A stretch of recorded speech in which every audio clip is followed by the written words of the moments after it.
நிச்சயமாக இந்த பகுதியில் மக்கள் அதிகமாக வாழ்ந்துருக்கணும்.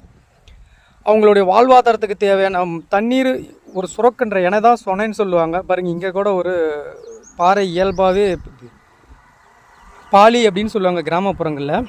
இப்போ இது இவங்க மக்கள் பயன்படுத்துறதுக்காக பாறைகளை இப்படி குடஞ்சி கூட வச்சுருந்துருக்கலாம். மழை காலத்தில் வர்ற தண்ணியை சேமித்து வைக்கிற மாதிரி பயன்படுத்தலாம் அப்படின்னு சொல்லி அவங்க செஞ்சுருக்கலாம். அதே போல் இங்கே பாருங்களேன், சுற்றியும் இது போட்டிருக்காங்க, கல் கட்டியிருக்கு. இது இங்கே பார்த்தா நமக்கு இது ஒரு கொடிமரமாக தான் இருக்குது. கொடிமரம் அப்படின்னாவே அநேகமாக பெருமாள் இல்லைன்னா ஏதோ ஈசனாக இருக்கணும். வாங்க பார்க்கலாம்.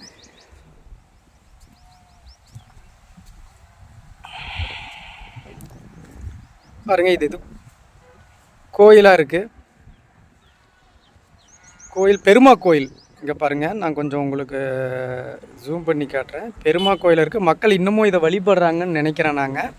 ஏன்னா பக்கத்தில் வெளியிலலாம் பார்த்திங்கன்னா 10 குச்செல்லாம் போட்டிருக்கு, 10 குச்சி வச்சுருக்காங்க. இங்கே இந்த கல் எல்லாம் நேர்த்தியாக அடுக்கி வச்சுருக்காங்க. ஆனால் இதில் இருக்கிற அந்த கல்லுங்களை பாருங்களேன், இந்த பாறை பாருங்கள், இந்த பாறையெல்லாம் பாருங்கள் எத்தனை ஆண்டு காலுக்கு முற்பட்டது அப்படிங்கிறது நமக்கு பார்க்கும்போது அதிசயமாக தெரியும். அதே மாதிரி இந்த அடிப்பாறையும் பாருங்கள். இந்த பாறைகள்லாம் இப்போதைக்கு புதுசாக ஒரு 10-20 ஆண்டு காலத்துலேருந்து இருந்தது அப்படின்லாம் சொல்ல முடியாதுங்க. ஏன்னா ரொம்ப பழமையான அந்த காலத்து பாறைகளை பார்த்தாவே நமக்கு தெரியுது.